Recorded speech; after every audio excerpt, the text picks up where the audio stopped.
தேசிய அளவில் ஸ்கேட்டிங் போட்டியில் தங்கப் பதக்கங்களை அள்ளி குவித்த மயிலாடுதுறை மாணவி பொருளாதார பின்னடைவு காரணமாக சர்வதேச அரங்கில் கால் பதிக்க முடியாத சூழல் ஏற்பட்டுள்ளது.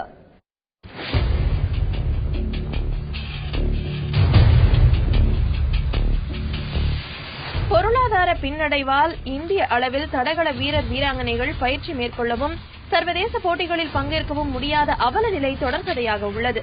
நாகை மாவட்டம் மயிலாடுதுறை அடுத்த கூரைநாடு பகுதியை சேர்ந்த அமிர்தா என்ற மாணவிக்கும் பொருளாதாரமே தடைக்கல்லாக உள்ளது. 10ஆம் வகுப்பு மாணவியான இவர் கடந்த 4 ஆண்டுகளுக்கு மேலாக மாவட்டம், மாநிலம், தேசிய அளவில் தங்க பதக்கங்களை அள்ளி குவித்துள்ளார்.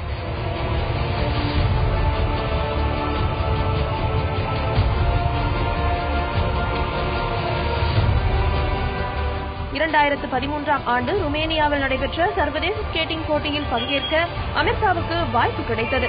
பண வசதி இல்லாததால் அப்போது கால் பதிக்க முடியவில்லை. தற்போது சிங்கப்பூரில் நடக்க உள்ள சர்வதேச போட்டிக்கு இந்தியாவின் சார்பில் அமிர்தா தேர்வாகியுள்ளார்.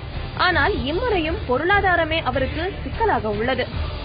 நேஷனல் மேட்ச் மகாராஷ்டிராவில் நடக்கிற சோலாப்பூர்ல ஜனவரி 7th, 8th, 9th நடந்துச்சு. அதில் ஃபர்ஸ்ட் பிளேஸ் பண்ணியிருக்கேன். அதுக்கு இன்டர்நேஷ்னல் மேட்ச் இப்போ கொஞ்சம் நாளாக வரப்போகுது. அதுக்கு பார்ட்டிசிபேட் பண்ணணும்னு எனக்கு இன்ட்ரெஸ்டாக இருக்குது. பட் எங்கள் குடும்ப பொருளாதார சூழ்நிலையால பண்ண முடியுமா தெரியல.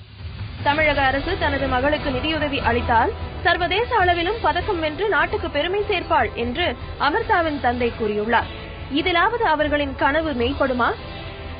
இன்டர்நேஷனல் லெவல்ல நடக்கக்கூடிய மேட்சஸ்க்கு கலந்துக்கக்கூடிய வாய்ப்புகள் வந்திருக்கு. ஆனா அதுல கலந்துக்கக்கூடிய பொருளாதார சூழ்நிலை எங்க இடத்துல இல்ல. தமிழக அரசு ஏதாவது உதவி செய்யுமானா நிச்சயமா அதுல போய் நாட்டுக்காக வெற்றியை தந்து பெருமையை ஏற்படுத்த முடியும்னு நான் நம்புறேன்.